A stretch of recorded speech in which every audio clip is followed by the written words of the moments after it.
बिस्मिल्लाहिर्रहमानिर्रहीम। अस्सलाम वालेकुम। यूट्यूब चैनल पर तारिक मतीन आपको खुश आमदीद कहता है। कराची में आज मौसम बड़ा ज़बरदस्त है, इसलिए मैं इस वक्त अपनी बालकनी में मौजूद हूँ। आपको रिफ्लेक्शन में ये मेरा ट्राइपॉड भी यहाँ पर नज़र आ रहा है।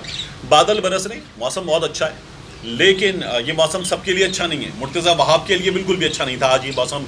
कराची में जहाँ बादल बरस रहे हैं वहाँ अदालत में जज साहिबान बरसे मोअज़्ज़िज़ जज सुप्रीम कोर्ट ऑफ पाकिस्तान के मुर्तज़ा वहाब पर, कराची में हुक्काम पर, और उनकी सख्त सरजनिश की। ना सिर्फ मुर्तज़ा वहाब पर बरसे बल्कि जो अस्करी इदारों के फ़ौज के वकील थे उन पर बरसे, और सख्त सरजनिश उनकी भी की गई। दिफाई इदारे की, फ़ौज की सख्त सरजनिश की गई अदालत उज़्मा की जानिब से। और जो सवालात किए गए, जो मामलात उठाए गए, ये वो हैं कि जिन पर हमारे यहाँ बाज़ ऐसे सहाफ़ी और सियासतदान और जो सिविल सोसाइटी के नुमाइंदे ये बात करते हैं, कहते हैं बार बार कि इस मुल्क में अदालत नस्ला टावर गिराने का हुक्म दे देती है, गरीबों के घर गिराने का हुक्म दे देती है, लेकिन फ़ौज से सवाल नहीं करती जिसने तिजारती सरगर्मियाँ शुरू कर रखी हैं, काफ़ी कुछ बनाया हुआ है अपनी ज़मीनों पर, उनसे बात नहीं होती, उनसे सवाल नहीं होता। तो आज उनसे सवाल हुआ। क्या हुआ? सबसे पहले मैं आपके सामने ये चीज़ें रखना चाहूँगा, और उसके बाद मैं आपको बताऊँ कि फिर मुर्तज़ा वहाब के साथ क्या हुई, फ़ौज के दिफाई इदारे की जो वकील हैं उनके साथ क्या हुई। दो रुकनी बेंच मिस्टर जस्टिस गुलजार अहमद की सरबराही में दूसरे जस्टिस काजी मोहम्मद अमीन साहब ये समाअत कर रहा था। नस्ला टावर अमल दरामद केस ये मुकर्रर था, अलबारी टावर की समाअत के लिए मुकर्रर था, गुजर नाला, महमूदाबाद, औरंगी नाला ये समाअत के लिए मुकर्रर था, circular railway, kidney hill park, इन पे जो तजावुज़ात हैं इसका केस समाअत के लिए मुकर्रर था, खेल के मैदानों पे, पार्क्स पर जो कब्ज़े के केसेस हैं ये समाअत के लिए मुकर्रर थे। सिविल एविएशन अथॉरिटी इसकी अराज़ी पर कब्ज़े का केस भी समाअत के लिए मुकर्रर था। रेलवे की अराज़ी पर कब्ज़ा है, इसका केस भी समाअत के लिए मुकर्रर था। KDA के 35,000 रिफाई प्लॉट्स, 35,000 रिफाई प्लॉट्स पर कब्ज़ा है। पार्क्स की ज़मीन पर कब्ज़ा, हॉस्पिटल की ज़मीन पर कब्ज़ा, जो आवाम की भलाई के लिए ज़मीनें मुख्तस होती हैं उन पर कब्ज़े, 35,000 प्लॉट्स पर कब्ज़े, इनका केस समाअत के लिए मुकर्रर था। और इस मौके पर मुर्तज़ा वहाब जो है वो मौजूद थे। गटर बागीचा जो है इसकी बात हो रही थी, और मुर्तज़ा वहाब ने फिर अदालत से जब बहुत ऊंची आवाज़ में, सख्त टोन में, गुस्से में बात की, तो फिर अदालत ने उनकी सरजनिश की। उन्हें गेट आउट भी सुनना पड़ा सुप्रीम कोर्ट ऑफ पाकिस्तान से, और उन्हें बताया गया कि आपको अहदे से फारिग कर दिया, आप साबिक़ एडमिनिस्ट्रेटर हैं, आप जाएं। और फिर मुर्तज़ा वहाब ने माफ़ी मांगी। यहाँ पर क्या हुआ ये भी मैं आपके सामने रख दूँ पहले। और हुआ ये कि मुर्तज़ा वहाब जो हैं उन्होंने बेंच से कहा गटर बागीचा के मामले पर कि हम क्या करें, क्या हम चले जाएं, हुकूमत छोड़ दें। फिर उन्होंने, जो मेरे दोस्त हैं कोर्ट में, वो बताते हैं कि और ऊंची टोन में कहा, ओपन कोर्ट में हुकूमत के ख़िलाफ़ बड़ी बड़ी ऑब्जर्वेशंस पास कर दी जाती हैं। ये खुद बैरिस्टर हैं। जब इन्होंने ये बात की तो फिर अदालत ने कहा, चीफ जस्टिस ने कहा कि मिस्टर चुप करें, गेट आउट भी कहा गया, क्या बात कर रहे हैं आप, सियासत नहीं करें, जाएँ यहाँ से, निकल जाएँ, अभी आपको फारिग कर देते हैं। एडमिनिस्ट्रेटर हैं आप या सियासी रहनुमा हैं? एडमिनिस्ट्रेटर को शहरियों की खिदमत के लिए रखा जाता है ताकि गैर जानिबदारी से काम करे। एडमिनिस्ट्रेटर का ओहदा सियासत के लिए नहीं होता।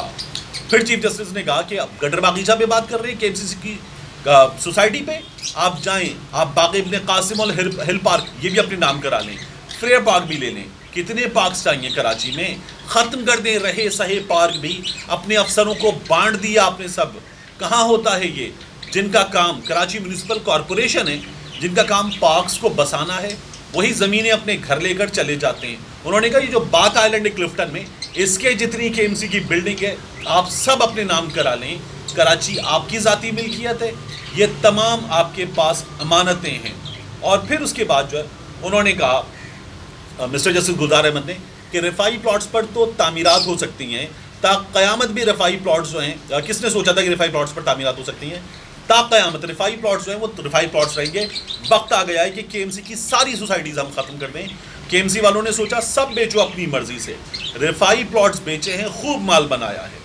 और फिर उसके बाद जो है एडमिनिस्ट्रेटर जो थे KMC सोसाइटी के, उन्होंने गटर बागीचा पे, अब मैं गटर बागीचा के बारे में आपको बता दूँ, लेकिन एडमिनिस्ट्रेटर KMC सोसाइटी, उन्होंने कहा कि हमें सोसाइटी के लिए मिनिस्टर ने ज़मीन अलॉट की थी। फिर चीफ जस्टिस ने सवाल किया कि क्या मिनिस्टर को इख्तियार होता है ज़मीन अलॉटमेंट का? मिनिस्टर की ज़ाती ज़मीन है जो उसने आपको अलॉट कर दी। छोटे दफ्तर में जो बैठा होता है वो भी वाइसराय बन जाता है। ये हमारा अलमिया है। गटर बागीचा जो है इसका मामला क्या है मैं आपके सामने रख दूँ। ये कुछ नोट्स हैं جو میں نے اس بارے میں بنائے پھر پڑھنے کے بعد، گٹر باغیچہ جو ہے یہ لیاری بچاؤ تحریک کی جانب سے اس کے خلاف بڑا مظاہرہ کیا جاتا ہے، اور برسا برس سے سپریم کورٹ آف پاکستان میں یہ کیس چل رہا ہے۔ عبدالستار تھی مرحوم، اردشیر کاوسجی آن جہانی، یہ لوگ اس کیس کو لڑ رہے تھے، جو تنظیم شہری اس کے رولنڈ ڈسوزا، یہ اس کیس کو لڑ رہے تھے، اور 1993 سے یہ کیس مسلسل چل رہا ہے۔ 1955 میں جو نقش پاکستان کے ہیں اس کیس کے مطابق 1000 ایکڑ سے زائد زمین تھی، یہاں پر شہر کا نکاسی کا پانی جمع ہوتا تھا، یہاں پر پھول اور سبزیاں ہوتی تھیں، شہر کو ملتی تھی، لیکن پھر جو ہے اس پر آہستہ آہستہ انڈسٹریز نے اور سرکاری مافیا نے قبضہ کیا۔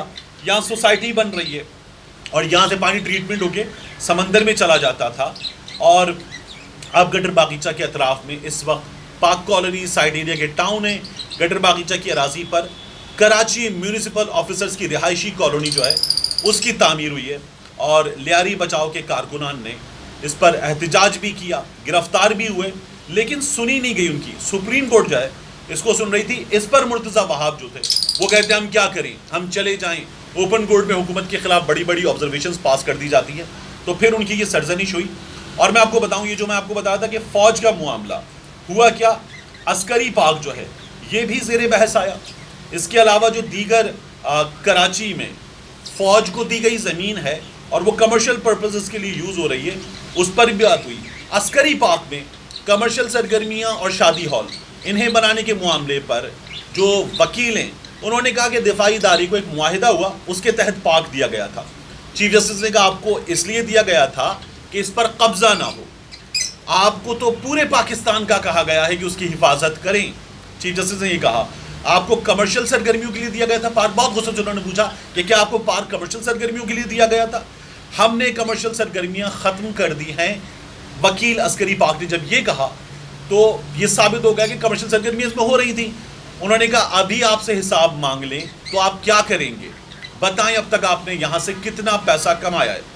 اور پھر اس کے بعد چیف جسٹس کے ساتھ جسٹس قاضی محمد امین صاحب نے کہا کہ دیکھیے آرمی کو ان تنازعات سے آپ دور رکھیں، فوج کا کام بہت مقدس ہے، قربانیاں بھی دیتی ہے فوج، مگر یہ کام نہ کریں، جو تجارتی سرگرمیاں ہیں یہ کام نہ کریں، ختم کریں یہ دکانیں اور شادی ہالز، کے ایم سی کو واپس کریں یہ جگہ۔ جب یہ کہا گیا تو پھر اس موقع پر جو وکیل ہیں عسکری پارک کے انہوں نے کہا جی جب کے ایم سی مانگے گا تو ہم دے دیں گے۔ پھر اس کے بعد عدالت نے کہا کہ ہم حکم دے رہے ہیں آپ کے ایم سی کو واپس کر دیں۔ کیا دیکھ بھال ہے وہاں پر، جھولوں سے بچے گر کر مرے ہیں، لوگوں کا حافظہ اتنا کمزور نہیں ہے کہ بھول جائیں، کیا مینٹیننس ہے آپ کی۔ اور پھر اس کے بعد جو ہے انہوں نے پوچھا کہ آپ تسلیم کرتے ہیں کہ شادی ہال چل رہا تھا؟ انہوں نے کہا جی چل رہا تھا، اب ہم نے بند کر دیا ہے۔ عدالت نے کہا بند کریں سب، کے ایم سی کو واپس کریں، حکم دیتے ہیں ہم، اور جہاں جہاں آپ کی تجارتی سرگرمیاں ہیں ان کو بند کریں، ان کو توڑیں، اور اس پر جو عمل درآمد کی رپورٹ ہے وہ ہمیں جمع کرائیں۔ ملتے ہیں انشاءاللہ آپ سے اگلے ویڈیو۔